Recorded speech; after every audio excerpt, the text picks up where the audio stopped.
For almost 3 decades, Sandra Bullock has been one of Hollywood's most recognizable faces. Her talent and beauty are undeniable. She outperformed all of her major rivals to be named the highest paid actress in Hollywood by Forbes in 2010 and 2014. But did you know that Sandra had a dark history and severe psychiatric flaws that once caused her want to completely avoid the spotlight? Through a selection of never-before-seen intimate images, we'll immerse you in her enigmatic world in this film and uncover startling details about her personal life that very few people have ever heard. See why the world still can't stop staring at her by watching through to the very end. Born in Arlington, Virginia, on July 26, 1964, Sandra Bullock was raised in an artistic home where theater and music were integral parts of daily life. Her mother, Helga Meyer, was not only a well-known opera singer, but also the epitome of creative discipline, while her father, John Bullock, was an American voice coach. The majority of Sandra's early years were spent in Nuremberg, Germany, a charming city that looks like it belongs in a gloomy fairy tale. She frequently went to shows with her mother there, and she even sang in children's choirs for different operas. Sandra originally developed a strong passion for the performing arts in those vintage theater backstages, where the stage lights almost touched her small feet. Her early years were a harmonious blend of freedom and discipline. The breath and heartbeat of the stage itself taught her patience, vocal control, and how to communicate her emotions instead of literature. She didn't merely learn how to harmonize when she sang with her mother. She acquired the most important talent for any artist, the ability to be present. Sandra, however, was not given a rose-paved route in contrast to many people who are born into artistic households. She relocated to New York, sometimes referred to as the Arena of Dreams, after returning to the United States and earning a bachelor's degree in acting from East Carolina University. The young woman brought with her nothing but a strong sense of self-belief and a determination that had been developed over years of following her mother through the opera world in Europe. Sandra was like a lot of other wannabe actors in New York, completing all tasks possible in order to live. She took on any task that would enable her to continue pursuing her love, whether it was running photocopies, teaching aerobics, or waiting tables. Like an unending marathon with no end in sight, auditions were both thrilling and draining. On some days, casting directors gave her chilly, contemptuous glances. On other days, when she was requested to read for a little supporting role, she walked home with a glimmer of hope.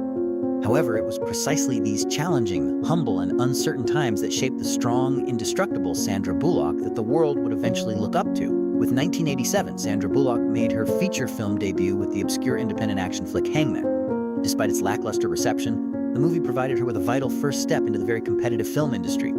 In an effort to discover a character that truly fit her, Sandra didn't hesitate to try out a variety of parts, whether they were comedy or action, huge or tiny. She co-starred with action icon Sylvester Stallone in the 1993 film Demolition Man. It was a significant advancement. Bullock, however, had yet to emerge from the category of promising newcomers. She was seen as competent and attractive, but not noteworthy enough to become well-known. Then 1994 arrived. Sandra Bullock's life was drastically altered by the arrival of Keanu Reeves' high-octane action film Speed. Bullock was the ideal combination of quick wit, fearlessness, kindness, and girl-next-door charm in her role as Annie Porter, an ordinary lady thrust into an exceptional circumstance when she had to drive a bomb-rigged bus that couldn't slow down. Every audience was moved by that genuineness. She was no longer the gorgeous supporting role model. She was suddenly a real celebrity, captivating, vivacious, and definitely unique. Sandra Bullock's rise to international fame was sparked by the box office and critical success of Speed. She won hearts again a year later in the charming romantic comedy While You Were Sleeping 1995, in which she portrayed a lonely Chicago transit worker who unintentionally saves a man's life and becomes entangled in a web of misplaced love.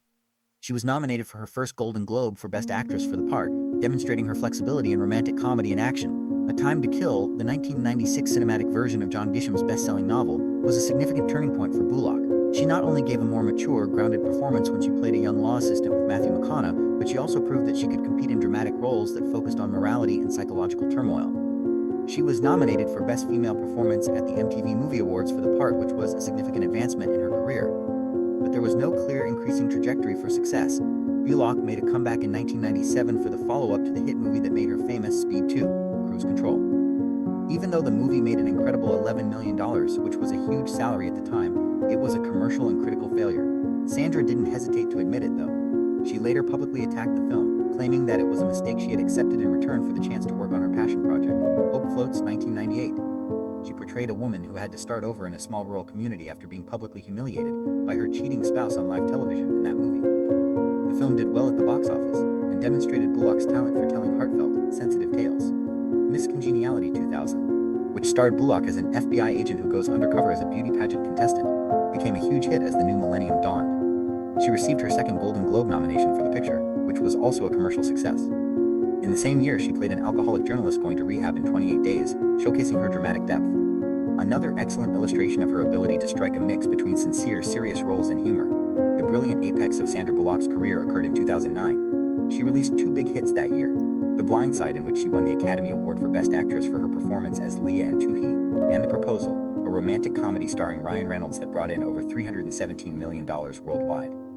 It's interesting to note that she proudly won the Razzie Award for Worst Actress for her performance in All About Steve only one day prior to the Oscars, making history as the first performer to win both honors in the same year.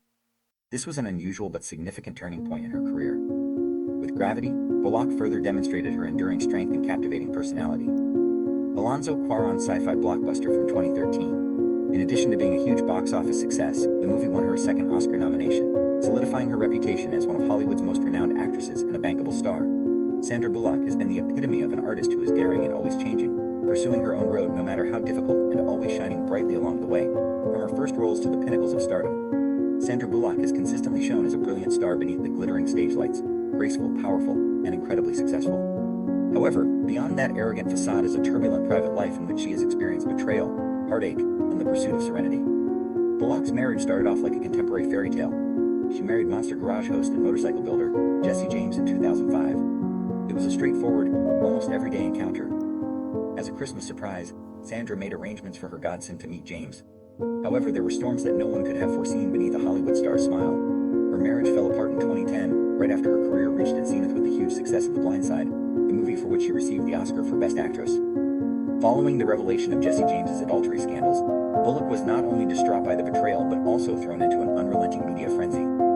Instead of enjoying the well-earned attention during those trying times, she discreetly canceled promotional activities in Europe and distanced herself from the public view for unanticipated personal reasons. Later, Jesse James apologized in public, took full responsibility, and acknowledged that he was solely at fault. But the wound was too deep for Bullock. Citing a conflict of personalities, she filed for divorce in April 2010 and finalized it in June of the same year. Nevertheless, Sandra Bullock made the humane and gracious decision to continue in the face of the storm. She declared that she had adopted a New Orleans-born kid called Louis. In actuality, the adoption procedure had already started prior to the controversy. But in order to keep her child safe, Bullock kept it a secret. Following the dissolution of her marriage, she pursued parenthood as a single parent with all of her heart and without any fanfare. She opened her heart once more in 2015 when she adopted Layla, a baby girl. According to Bullock, having two black children has fundamentally changed the way she views race and the structural inequalities that exist in American culture. She freely acknowledges that she continues to learn new things every day in an effort to nurture her kids with compassion, understanding, and love. Motherhood is more than simply a blessing for Sandra. Social responsibility is closely linked to this aim. Sandra Bullock also found happiness in 2015 with photographer Brian Randall, a modest, honest man who liked to live a low-key life. They raised the kids in a loving and respectful environment while maintaining a private and stable relationship. Sandra frequently claimed that Brian was more than just her spouse. He was a great father figure to Louie and Hila, but when Brian was told he had ALS, a terrible terminal illness, life put her to the test once more. Sandra provided unwavering, discreet, and attention-free care for Brian during the 3 years that he fought his disease. They lived quietly, tenderly, and affectionately. When Brian died in August 2023, Sandra carried out his last request by scattering his ashes in a Wyoming river, which her sister claims Sandra always referred to as their most tranquil location. In addition to love and heartache, Bullock has experienced near-death experiences. She escaped unharmed from a plane disaster that occurred during a snowstorm at Jackson Hole Airport on December 20th, 2000. She almost dodged catastrophe once more in 2008 when she and Jesse James were engaged in a drunk driver's car collision. These near-death experiences were silent reminders of the frailty of life and the value of each moment. Furthermore, Bullock never shied away from pursuing justice. When her Texas home was declared uninhabitable, she won a multi-million-dollar lawsuit against a building contractor. She decided to demolish it and start over. A potent allegory for how she rebuilt her own life following a breakup. In retrospect, Sandra Bullock is more than simply a Hollywood legend. She is a strong lady. She made the decision to love more profoundly, live more quietly, and get stronger with each obstacle rather than flee from suffering or allow her mistakes to define who she was. Because Sandra Bullock's selfless heart is what really shines through all of her honors and recognition. A star in real life as well as on TV. I appreciate you staying to the very end. The main reason I continue to produce fresh stuff every day is your support. Please hit the subscribe button to ensure you don't miss any future videos, and give this video a like if you thought it was interesting or meaningful.